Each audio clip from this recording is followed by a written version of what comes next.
خبروں سے آگے میں ایک بار پھر خوش آمدید۔ پاکستان میں ان دنوں سیاسی اور مذہبی جماعتیں بڑے بڑے جلسوں کے ذریعے عوام کو اپنی جانب متوجہ کر رہی ہیں۔ امریکہ میں بھی انتخابات سے پہلے جلسے تو کیے جاتے ہیں، لیکن صدارتی امیدواروں کے لیے عوام کی توجہ حاصل کرنے کا ایک اہم اور بہت ہی مشکل پلیٹ فارم ہوتے ہیں مباحثے، جنہیں ٹی وی پر پورا ملک دیکھ سکتا ہے۔ محمد عاطف بتا رہے ہیں کہ یہ ڈیبیٹس کس طرح امیدواروں کو اپنا پیغام اور اپنے مد مقابل کی خامیاں عام لوگوں تک پہنچانے میں مدد دیتے ہیں۔ ان تمام امیدواروں کو اپنے ملک سے بہت محبت ہے، مگر ایک دوسرے سے نہیں۔ In the 15 years after he left the speakership, the speaker has been working as an influence peddler in Washington. He just said at least 4 things that are false. I don't want to waste the time on them. اپنی party کی نامزدگی حاصل کرنے کی کوششوں میں تمام امیدوار پرائمری مباحثوں میں اپنے مد مقابل پر پے در پے زبانی حملے کرتے ہیں۔ 2012 کے صدارتی انتخاب کے لیے موجودہ صدر براک اوباما کو اپنی ڈیموکریٹک پارٹی سے کوئی چیلنج نہیں کر رہا، مگر امریکہ کی ایک اور بڑی پارٹی یعنی ریپبلکن سے کوئی بھی امیدوار پرائمریز میں زیادہ حمایت لے کر سامنے آ سکتا ہے۔ یہ مقابلہ بہت سخت ہے۔ پورے ملک میں ٹیلی ویژن پر نشر کیے جانے والے ان مباحثوں میں امیدوار براہ راست ووٹروں سے بات کر سکتے ہیں۔ یہ مباحثے صدارتی انتخابات کا حصہ ہیں۔ ان مباحثوں میں امیدواروں سے سوالات کر کے ان کے جوابات لیے جاتے ہیں۔ جارج ٹاؤن یونیورسٹی کے پروفیسر مارک روم: ان مباحثوں میں سب کو موقع ملا، جہاں صدارتی نامزدگی حاصل کرنے کے خواہشمند تمام ریپبلکن امیدواروں نے بڑے بڑے دعوے کیے تاکہ رائے عامہ کے جائزوں میں ان کی پسندیدگی بڑھ جائے۔ امیدواروں کو کیمرے کے سامنے کی گئی غلطی کا بہت نقصان ہوتا ہے۔ کچھ ایسا ہی سابق امیدوار رک پیری کے ساتھ ہوا جب وہ ان 3 وفاقی اداروں کے نام نہیں بتا سکے جنہیں وہ بند کرنا چاہتے تھے۔ تیسرا وفاقی ادارہ جو میں بند کروں گا وہ ہوگا، ایک تعلیم، دوسرا کامرس، اور تیسرا مجھے یاد نہیں آ رہا۔ میں معذرت چاہتا ہوں، مجھے یاد نہیں آ رہا۔ کوئی بھی پارٹی اپنے امیدوار کو نامزد کرے اس سے پہلے مباحثوں کا ایک سلسلہ ہوتا ہے، اور پھر نامزدگی حاصل کرنے کے بعد نومبر کے انتخابات سے پہلے حتمی امیدواروں کے درمیان 3 مباحثے ہوتے ہیں، اور ان کے نائب صدارتی امیدواروں کے درمیان ایک مباحثہ ہوتا ہے۔ 2008 میں ڈیموکریٹک پارٹی کے براک اوباما اور ریپبلکن جان مکین آمنے سامنے تھے۔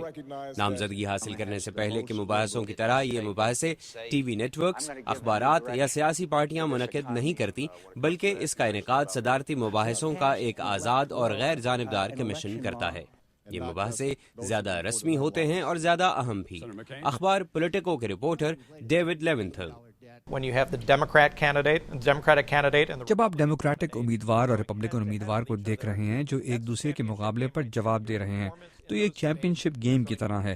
ان مباحثوں میں امیدوار کی کارکردگی انتخابات کے نتائج پر اثر انداز ہوگی۔ اس کی ایک اہم مثال 1960 کا مباحثہ ہے جو ڈیموکریٹ جان ایف کینیڈی اور ریپبلکن رچرڈ نکسن کے درمیان ہوا۔ مورخ کہتے ہیں کہ صدر کینیڈی کی کامیابی میں اس ٹی وی مباحثے نے اہم کردار ادا کیا تھا۔ جیفری ینگ کے ساتھ محمد عاطف، اردو VOA۔ آواز دوست انعامی مقابلہ، میری کہانی۔ بہت ڈر لگتا ہے تو بچے لوگ کو مارتے ہیں، ایسا کرنٹ لگاتے ہیں۔ منتخب کہانیوں کو ہم آپ کی اپنی آواز میں اردو ریڈیو اور ویب پر سنوائیں گے۔ ہر ماہ 3 منتخب کہانیوں پر بڑے انعامات دیے جائیں گے، لیکن پروگرام میں نشر ہونے والی ہر کہانی کسی نہ کسی انعام کی مستحق ہوگی۔ کہانیاں بھیجنے کے لیے پاکستان میں ہمارا پتہ ہے میری کہانی، Voice of America Urdu service, PO box number 1353 یعنی 1353 اسلام آباد، پاکستان۔ مزید تفصیلات کے لیے urduvoa.com۔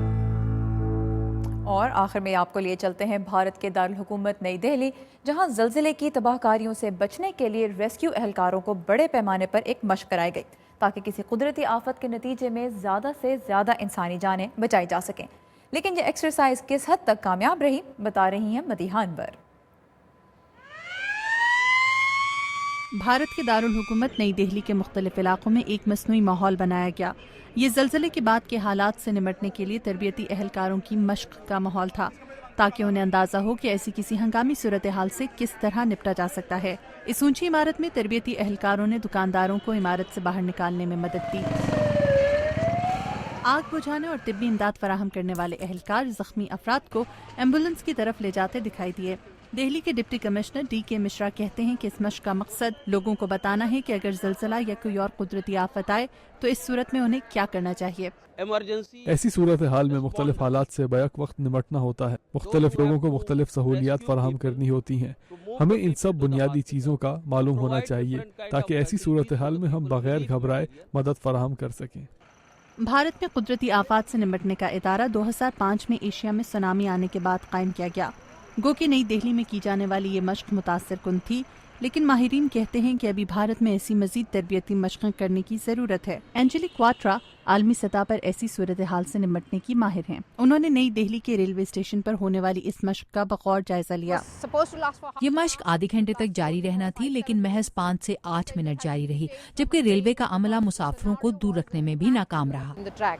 کوارٹرا کہتی ہیں کہ ریلوے اسٹاف مسافروں کو سنبھالنے میں ناکام رہا۔ زیادہ تر مسافر آدھا گھنٹہ پورا ہونے سے پہلے ہی اپنی ٹرینوں میں بیٹھ چکے تھے۔ ان کا کہنا ہے کہ تربیتی اہلکاروں کے ساتھ ساتھ عوام کو بھی ان مشقوں کو بہت سنجیدگی سے لینا چاہیے۔ ہمیں سمجھنا ہوگا کہ ایسی صورتحال بہت گمبھیر ثابت ہو سکتی ہے، جس میں تربیتی اہلکاروں کو تمام ممکنہ خطرات کو مد نظر رکھنا چاہیے۔ تبھی وہ سمجھ سکیں گے کہ ایسی صورتحال میں نہ صرف انسانی جانوں بلکہ املاک کو بھی شدید نقصان پہنچ سکتا ہے۔ نئی دہلی کا شمار ان شہروں میں کیا جاتا ہے جہاں زلزلے آنے کا امکان زیادہ ہے۔ ماہرین کہتے ہیں کہ اس نوعیت کی تربیتی مشقیں قدرتی آفات کی صورت میں امدادی سرگرمیوں کو زیادہ مؤثر بنانے میں مددگار ثابت ہو سکتی ہیں۔ پاکستان بھی گزشتہ 10 سالوں میں 2 بڑی قدرتی آفات کا شکار ہوا۔ 2005 میں آنے والے خوفناک زلزلے اور 2010 میں آنے والے شدید سیلابوں سے لاکھوں لوگ متاثر ہوئے، جبکہ ان آفات سے پہنچنے والا معاشی نقصان بھی ناقابل تلافی تھا۔ ماہرین کہتے ہیں کہ پاکستان جیسے ترقی پذیر ملک میں بھی ایسی کسی ہنگامی صورتحال میں بہتر منصوبہ بندی کر کے کم سے کم جانی نقصان کو یقینی بنایا جا سکتا ہے۔ کرٹ ایشن کے ساتھ مدیحہ انور، اردو VOA۔ خبروں سے آگے میں اب دیکھیے پاکستان کے اہم معاملات پر آپ کی اپنی رائے۔ ہم رکھ رہے ہیں آپ کے سامنے پاکستان کو درپیش چیلنجز، جن کے حل کے لیے آپ اپنی تجاویز ہمیں بھیج سکتے ہیں فیس بک پر تحریری اور ویڈیو پیغامات کے ذریعے۔ اپنی سوچ کو الفاظ دیجیے اور ہمیں بتائیے کہ اگر پاکستان کو درپیش مسائل حل کرنے کا موقع آپ کو ملتا تو آپ کیا کرتے؟ یہ تھا ہمارا آج کا شو۔ آپ کو کیسا لگا ہمیں ضرور بتائیے گا۔ ہمارا فیس بک یوزر نیم ہے VOA اردو، اور اس کے علاوہ لیٹسٹ خبروں کے لیے آپ ہماری ویب سائٹ urduvoa.com پر لاگ ان کر سکتے ہیں، جہاں زندگی کے مختلف شعبوں کے بارے میں آپ کے لیے ویڈیو رپورٹس اور مضامین موجود ہیں۔ اب ہمیں دیجیے اجازت، اللہ حافظ۔